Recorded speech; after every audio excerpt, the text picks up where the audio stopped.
Melintang Kemukus Dini Hari, bagian ke-8, lanjutan Ronggeng Dukuh Paru, karya Ahmad Tohari.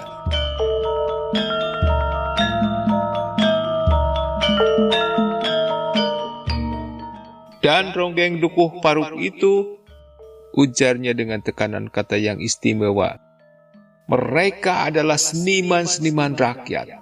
Rakyat yang perkasa, rakyat yang demikian tangguh, sehingga mereka masih tetap menyanyi dan menari, meskipun telah berabad-abad hidup tertindas. Sebentar lagi, Srintil dan kawan-kawannya akan tampil di pentas ini. Tetapi jangan salah, apapun yang disajikannya tidak bisa lain daripada sebuah makna tuntutan kebebasan. Bebas dari penindasan kaum imperialis, kapitalis, dan kolonialis bersama antek-antek mereka. Sekali lagi, bebas! Dari salah satu sudut lapangan terdengar sorak-sorai yang riuh. Terasa sekali hura-hura itu diatur dengan komando. Terasa sekali ada usaha lebih menonjolkan peran rombongan Ronggeng Dukuh Paruk di antara rombongan kesenian lain. Di tempat berkumpul di sisi panggung, Sakarya melirik rekannya Kartareja. Keduanya tidak paham akan ucapan-ucapan pengantar acara, apalagi maknanya. Tetapi setidaknya, kedua orang Dukuh Paruk itu merasakan ada kejanggalan. Sepanjang pengetahuannya, Ronggeng tak memerlukan pengantar kata yang macam-macam sebelum mulai berpentas. "Aku khawatir, Kang," kata Sakarya. "Bagaimana? Jangan-jangan kita melakukan kesalahan. Pentas kita kali ini dilakukan menyimpang adat. Sampean mendengar ucapan-ucapan pengantar acara tadi?" "Iya," jawab Kartareja. "Tetapi bagaimana ya? Kita di sini menjadi orang yang diatur." "Aku dilarang mereka membakar dupa, Kang. Juga syarat-syarat lainnya. Wah, hatiku sungguh tidak enak. Bisa terjadi apa-apa nanti." "Benar, Kang. Mereka tidak tahu bagaimana jerih kita membujuk Srintil agar mau kembali menari. Nah, sekarang Srintil sudah mau. Tetapi mereka kelihatan tidak menghargai tata cara pementasan Ronggeng. Aku mau pergi, Kang." "Pergi? Kemana?" "Keluar. Aku percayakan kepada sampean pengaturan atas anak-anak." Kartareja maklum, rekannya harus berbuat sesuatu yang berhubungan dengan arwah Ki Secamenggala. Di tempat yang penuh manusia, hal-hal semacam itu tak mungkin dilakukannya. Pergelaran musik keroncong sudah dimulai. Suasana yang tercipta oleh nada-nada kelangenan membuat para pengunjung terpilah-pilah. Ketika seorang pemuda necis membawakan lagu Jenang Gula, banyak orang terkesima, hanyut terbawa ombak melankolik. Srintil menatap lurus ke arah pemuda yang berpakaian bersih dengan dasi kupu-kupu itu. Hatinya ikut bernyanyi, tetapi dari sudut tertentu mulai terdengar kasak-kusuk. Kemudian sebuah suara mencuat entah dari mana. "Turun, turun! Kami tidak doyan ngikok imperialis, turun!" Si pemuda yang segera tanggap tidak menuruti ocehan dari sudut lapangan itu. Dia cukup pintar dengan cara mengganti lagunya. Para pemain diaturnya sejenak. Kemudian berkumandanglah Genjer-Genjer, sebuah lagu daerah yang entah mengapa menguasai udara tanah air pada tahun 1964 itu. Semangat dan kegembiraan pengunjung terbakar kembali. Banyak orang bangkit dari tempat duduk agar bisa lebih leluasa bertepuk tangan atau bahkan ikut tarik suara. Suasana sungguh meriah membahana. Anehnya Srintil makin membeku di tempat duduknya, bukan karena tidak terbawa suasana. Di dalam hatinya terjadi letupan kegembiraan yang hanya bisa dinikmati dalam diam. "Namanya Murdo, Tri Murdo, putra penilik sekolah di Dauan ini," bisik Nyai Kartareja kepada Srintil. Hanya orang yang berbakat mucikari yang bisa segera menangkap apa yang terjadi dalam hati Srintil. Dia jugalah perempuan yang paling banyak tahu data tentang para lelaki di daerahnya. "Sekolahnya di Jogja. Di mataku, Murdo adalah seorang anak muda yang bagus, entahlah di matamu. Serintil menepis tangan Nyai Kartareja, memberi isyarat agar perempuan tua itu tidak meneruskan kata-katanya. Serintil malu, perubahan wajahnya begitu nyata sehingga Nyai Kartareja malah tertawa. Sebelum hiburan musik keroncong berakhir, seorang laki-laki menemui Nyai Kartareja. Rombongan ronggeng dimintanya menyiapkan diri karena waktu baginya hampir tiba. Sebenarnya sesudah musik keroncong berakhir, tibalah giliran pertunjukan pencak silat. Tetapi tanpa penjelasan apapun, rombongan itu tidak hadir. Nyai Kartareja membawa Serintil ke sebuah ruang tertutup di kantor kecamatan. Di sana Serintil bertukar pakaian. Tidak seperti beberapa tahun yang lalu, sekarang tak ada yang kurang pas pada tubuh Serintil. Segala hiasan alami pada tubuhnya sedang berada pada puncak perkembangannya. Ketika kebaya dan kutang dilepas, tampillah pesona sang ratih. Lehernya yang segar menjadi perimbangan kedua pundak yang memiliki kesempurnaan bentuk. Kalung emas, cincin, serta 3 gelang berkilat mempertegas keremajaan kulitnya. Giwangnya besar. Cahaya berjatuhan dari mata faset intan bila Serintil menggerakkan kepala sedikit saja. Banyak orang menerobos masuk ingin melihat Serintil berdandan. Nyai Kartareja hanya mengusir keluar mereka yang masih anak-anak. Bagi yang dewasa, istri dukun ronggeng itu hanya berpura-pura merasa keberatan. Tetapi sesungguhnya dia senang memperoleh kesempatan memamerkan kecantikan anak asuhannya. Serintil melihat dirinya dalam cermin kecil yang dipegangnya. Ya, itulah diriku yang sebenarnya, yang demikian seharusnya. Tetap tersenyum dan gembira. Aku seorang ronggeng dan ronggeng. Ketika Serintil keluar diiringi Nyai Kartareja, dirinya menjadi titik pusat pancaran ratusan pasang mata. Seorang laki-laki berjalan di depan menyibak kerumunan orang. Laki-laki ini langsung membawa Serintil menuju panggung. Perangkat musik keroncong telah berganti dengan calung. Dan demi anu orang memberi kacamata hitam kepada Sakum. Mula-mula Sakum menolak karena kebutaan adalah bagian hidup yang telah diterimanya tanpa rasa malu sedikit pun. Tetapi setelah dikatakan dia bertambah gagah dengan kacamata itu, Sakum menerimanya. Serintil menapaki tangga panggung dengan iringan tepuk tangan yang riuh. Slogan politik, "Hidup kesediaan rakyat," terdengar gemuruh. Tetapi Serintil tenang, seperti awan putih bergerak di akhir musim kemarau. Memang sejenak dia tertegun oleh luas serta benderangnya panggung. Dia hanya terbiasa dengan arena beralaskan tikar pandan dan lampu pompa sebagai penerang.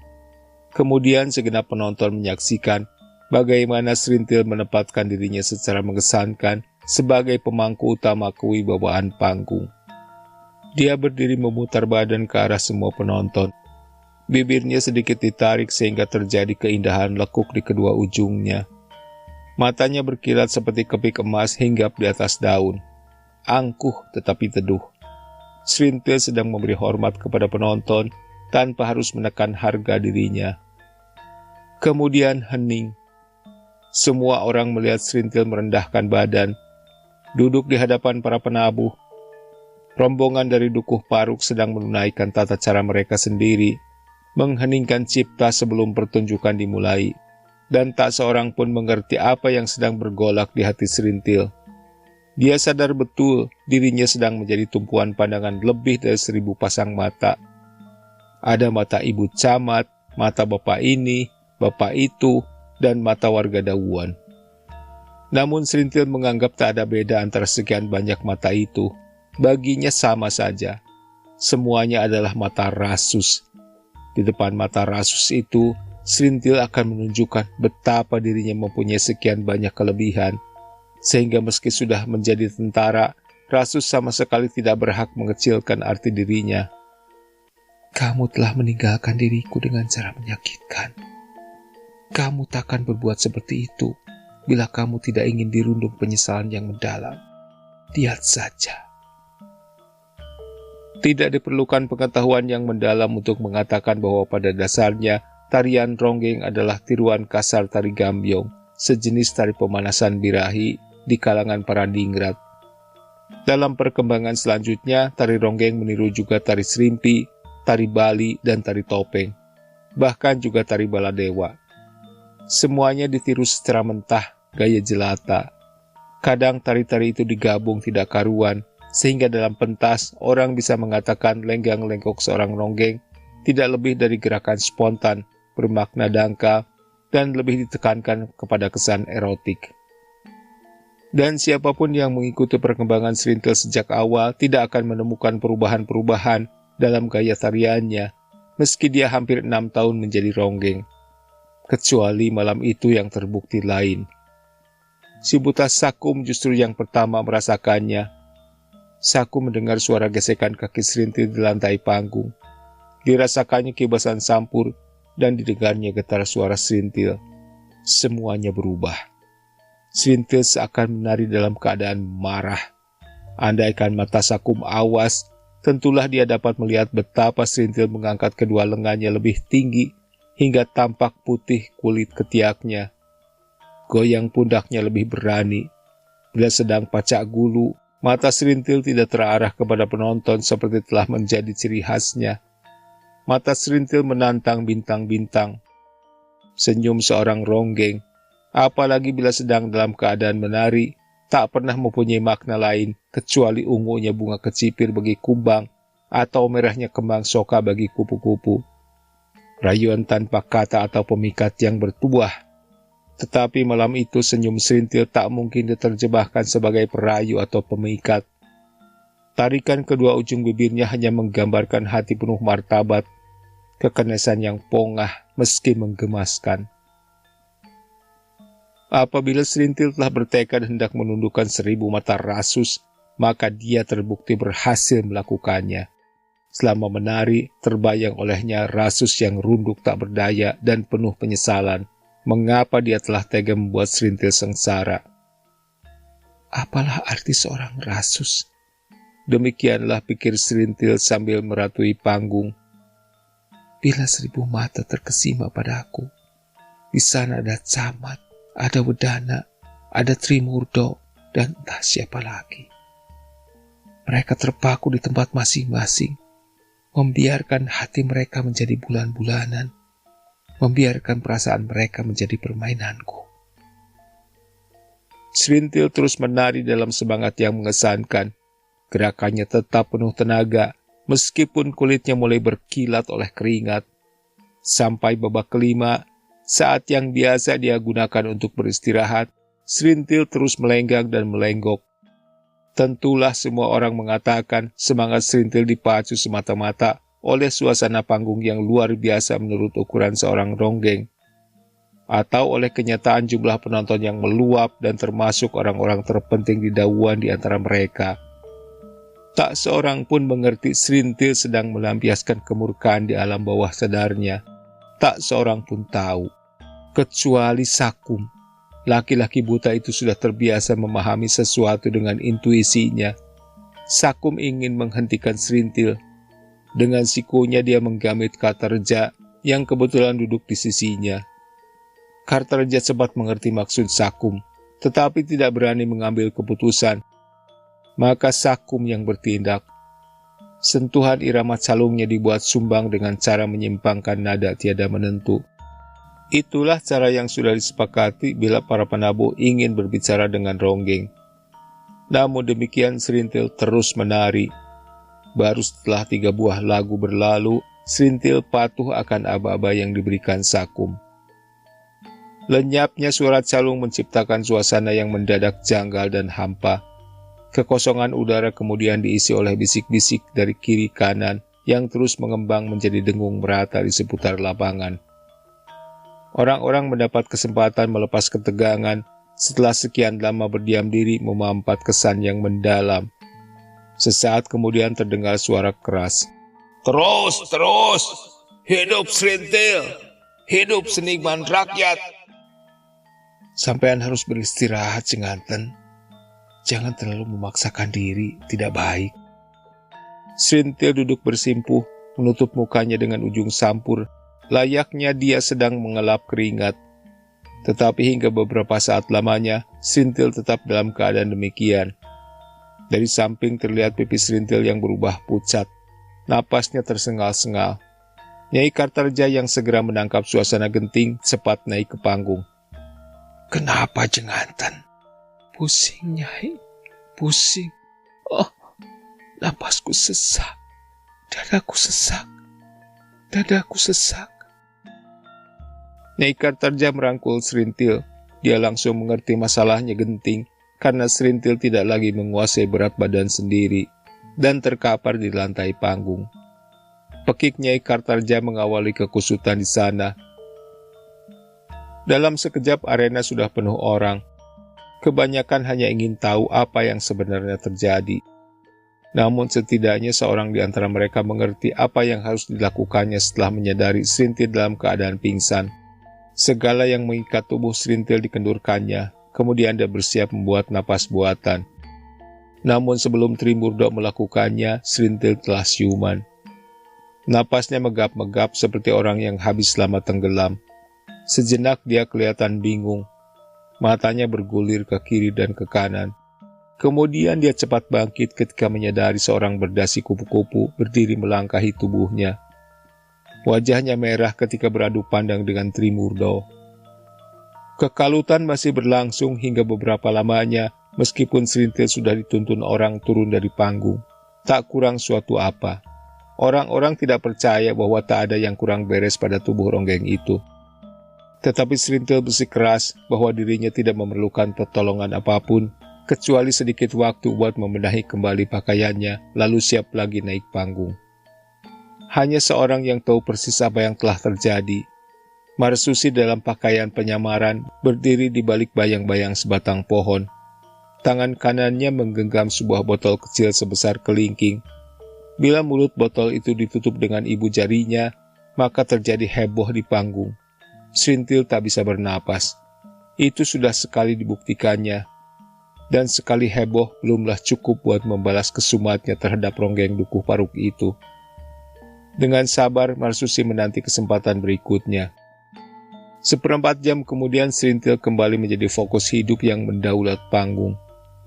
Dia menari seperti mengapung di udara, lincah dan bebas lepas.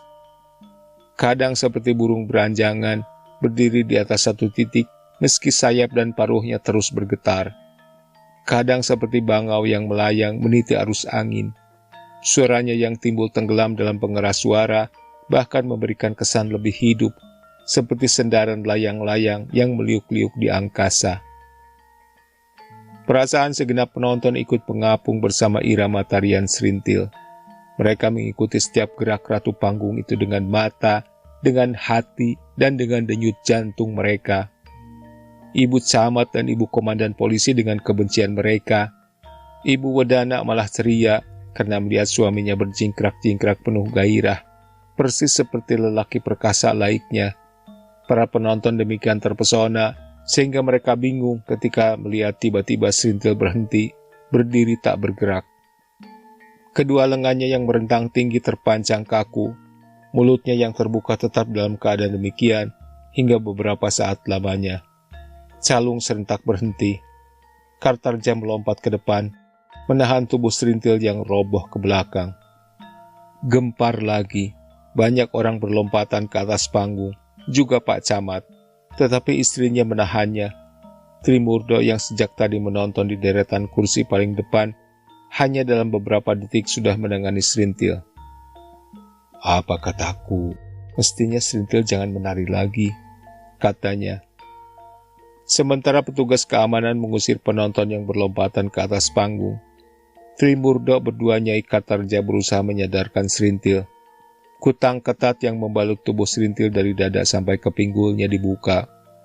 Wajah Serintil biru, paru-parunya berhenti, tetapi Trimurdo yakin jantungnya masih berdenyut.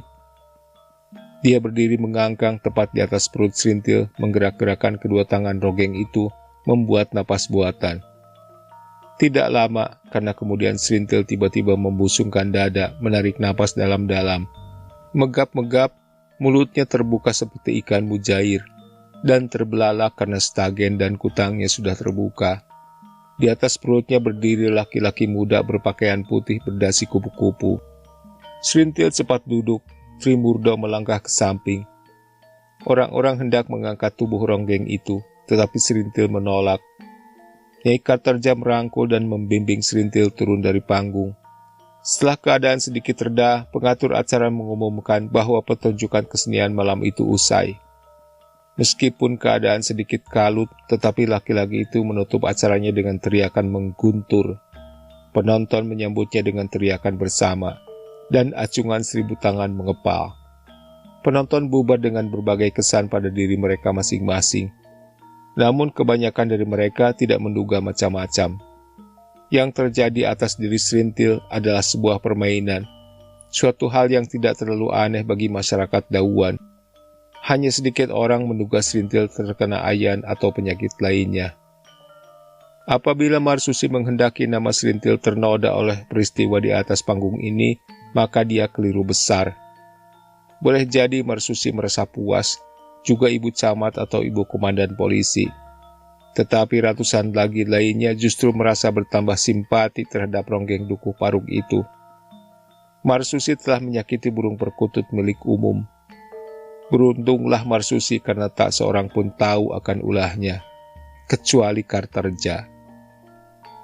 Sejenak setelah Serintil sadar, dia menyelinap di antara kerumunan pengunjung. Kartarja sudah menduga adanya tangan jahil dan ingin segera tahu milik siapakah tangan itu. Tidak gampang mencari satu orang di antara ratusan pengunjung. Namun Kartarja sudah mengetahui cara yang paling gampang. Orang yang dicarinya pasti memiliki ekspresi wajah yang berbeda dan gerak-gerik yang tidak sama dengan semua pengunjung lainnya. Dan Kartarja melihat seorang yang bergegas meninggalkan arena. Pakaiannya hitam dengan ikat kepala wulung. Dikejarnya laki-laki yang kelihatan tegap itu. "Tunggu sebentar, Mas," panggilnya. Laki-laki itu menoleh. Mata Kartarja membulat untuk lebih memahami wajah laki-laki itu. Mula-mula Kartarja ragu. "Oh, sampean. Mestinya sampean nonton bersama Pak Camat. Tak pantas di sini, bukan?" "Ya, terkadang orang ingin menyendiri," jawab Marsusi tenang. Kartarja tersenyum. Marsusi tersenyum. Dalam kebisuan mereka telah terjadi komunikasi yang intensif, tetapi kejanggalan tidak bisa dihindari. Marsusi menawarkan rokok yang kemudian diterima oleh Kartarja dan langsung menyurutnya. "Pentasmu kali ini sedikit terganggu," ujar Marsusi. "Ya, saya maklum. Saya mengerti perasaan sampean. Yang penting, sekarang perkara utang piutang sudah tunai." Ya. "Ya.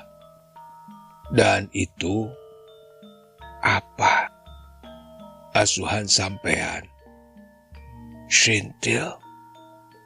Marsusi tidak menjawab, hanya senyumnya yang mengembang dan segera terbaca oleh Kartarja.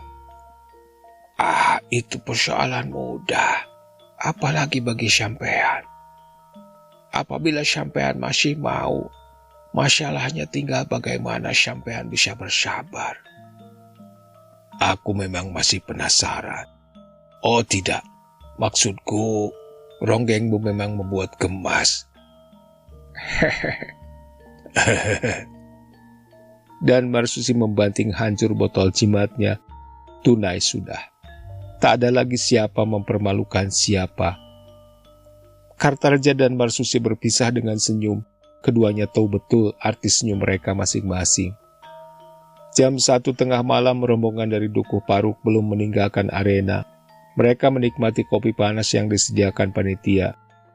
Serintil sudah melepaskan pakaian ronggengnya, duduk dikelilingi beberapa orang laki-laki yang merasa beruntung bisa berdekatan dengan ratu panggung. Mata Serintil mencari laki-laki yang berdasi kupu-kupu. Trimurdo masih ada tetapi sudah siap berangkat dengan rombongan orkes keroncongnya. Ketika minta diri, Trimurdo bersikap biasa, sangat biasa.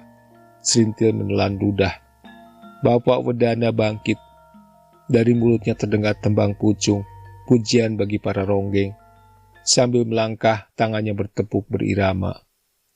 Ibu Wedana bertepuk tangan memberi semangat bagi suaminya. Orang-orang ikut bertepuk dan bertembang melakukan pucung yang setua Dukuh Paruk itu. Serintil tertawa dan tertawa. Keayuannya muncul pada sinar matanya, pada cerah kulitnya, pada kesegaran mulutnya. Serintil menoleh kepada Ibu Wedana ketika Bapak Wedana mencubit pipinya. Ibu Wedana malah bertambah gembira. Siapa mengira suamiku laki-laki tanpa daya? Malam itu Serintil hampir tidak pulang ke Dukuh Paruk. Bapak dan Ibu Wedana memintanya dengan sangat menginap di Dauan. Sebaliknya, Kartarja amat berkeberatan. Maafkan kami, Bapak. Kami orang Dukuh Paruk tidak bisa berbuat sesuatu yang melanggar ketetapan yang kami anut. Ini malam Ahad Pahing, tidak boleh tidak. Kami semua harus tidur di rumah kami masing-masing di Dukuh Paruk. Sebuah obor besar kelihatan dari jauh melintasi pematang panjang yang menuju Dukuh Paruk. Nyala apinya meninggalkan ekor asap hitam yang meliuk di udara. Orang-orang Dukuh Paruk sedang berjalan menuju tanah airnya. Hampir tak ada yang berbicara. Sepi, kecuali suara calung dalam pikulan. Kaki-kaki mereka basah oleh embun rerumputan. Sinar obor membuat penerangan bagi sebuah pentas tersendiri. Ada burung cabak berebut serangga di angkasa. Ada belalang terbang menabrak nyala api. Dan Saku berteriak karena kakinya menginjak kata kecil hingga perut binatang itu meledak. Di hadapan mereka, Dukuh Paruk kelihatan remang seperti seekor kerbau besar sedang lelap. Di atasnya lintang Waluku. Di atasnya terkadang membersit sinar terang bintang beralih. Dan suara burung hantu dari atas pekuburan Dukuh Paruk menggema seakan menyambut para warga yang sedang pulang di puncak malam.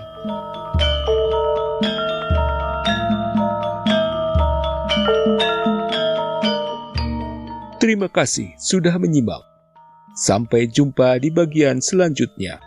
Tata dan Mihajab pamit. Selamat menikmati hari yang menyenangkan.